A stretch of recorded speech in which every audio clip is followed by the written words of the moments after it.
যুক্তরাষ্ট্রের Illinois state ইউনিভার্সিটির রাজনীতি ও সরকার বিভাগের ডিস্টিংগুইশড প্রফেসর এবং সিজিএস এর উপদেষ্টা আলী রিয়াজ বলেছেন, দীর্ঘ ১৫ বছর ধরে এক ব্যক্তিকেন্দ্রিক শাসনের জন্য বিভিন্ন রাষ্ট্রীয় প্রতিষ্ঠান ধ্বংসপ্রাপ্ত হয়েছে।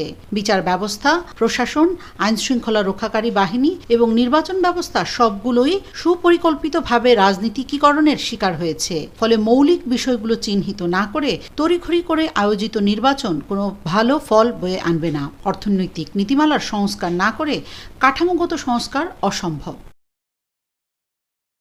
বৃহস্পতিবার প্যান প্যাসিফিক সোনারগাঁও হোটেলে সেন্টার ফর গভর্নেন্স স্টাডিজ আয়োজিত এক সংবাদ সম্মেলনে তিনি এসব বলেন। তিনি বলেন, সাংবাদিকদের স্বার্থ রক্ষায় তাদের উচিত নিজেদের একটি প্ল্যাটফর্ম গঠন এবং বর্তমান সংগঠনগুলোর সংস্কার। ভয়ের সংস্কৃতি থেকে বের হয়ে আসতে হবে সকল প্রতিষ্ঠানকে। অন্যদের জন্য অপেক্ষা না করাই ভালো। গণমাধ্যমের দুর্ভাগ্যজনকভাবে বাংলাদেশে সাংবাদিকদের ইউনিয়নগুলো এতটা দলীয়করণ হয়েছে। একই সাথে ব্যক্তিগতভাবে এগিয়ে না আসলে তা থেকে বের হয়ে আসা প্রায় অসম্ভব। সরকারের সঙ্গে যুক্ত একটি ক্ষুদ্র গোষ্ঠী জ্বালানি খাতের ভর্তুকি পকেটস্থ করেছে, যা দেশের সাধারণ মানুষের জন্য ক্ষতিকর প্রভাব ফেলেছে। ডক্টর রিয়াজ বলেন, শুধু অন্তর্বর্তী সরকার সব দায়িত্ব পালন করবে এটা যেন না হয়, সবাইকেই দায়িত্ব নিতে হবে। সে সহযোগিতা করতে চাই। ট্রান্সপারেন্সি ইন্টারন্যাশনাল বাংলাদেশের প্রস্তাব দেখেছি। তারা প্রস্তাব দিয়েছে দলীয় প্রধান আর সরকার প্রধান যেন এক না হন। আমি মনে করি ক্ষমতা এক কেন্দ্রিক যেন না হয়। কোনো ব্যক্তির ক্ষমতার 2 মেয়াদই যথেষ্ট।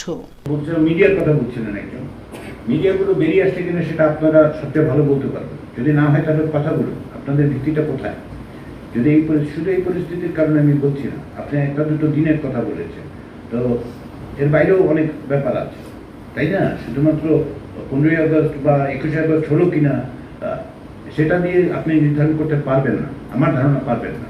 আমার যৎকিঞ্চিত গণমাধ্যমের ধারণা থেকে আমি বলতে পারি সেটা নির্ধারক নয়। নির্ধারকটা হচ্ছে সামগ্রিকভাবে মত প্রকাশের অধিকার আপনার আছে কিনা এবং গণমাধ্যমগুলো সেগুলো রিপ্রেজেন্ট করে কিনা। করার ক্ষেত্রে যদি কোনো বাধা থাকে তাহলে সেগুলো আপনারা বলুন। কনস্টিটিউশন অ্যাসেম্বলির প্রসঙ্গে করা এক প্রশ্নের জবাবে আলী রিয়াজ বলেন, সংবিধান পুনর্লিখনের কথা বলছি এই কারণে যে সংবিধান সংশোধনীর উপায় নেই। বর্তমান সংবিধান সংশোধনের উপায় সীমিত। ভারতীয় গণমাধ্যমে অপতথ্যের বিষয়ে তিনি বলেন, ভারতীয় গণমাধ্যমগুলো গত 5 আগস্ট থেকে যে ডিসইনফরমেশন ও মিস ইনফরমেশনের ক্যাম্পেইন তৈরি করেছে সেগুলোর সবচেয়ে বড় জবাবটা হচ্ছে সত্য ঘটনা তুলে ধরা।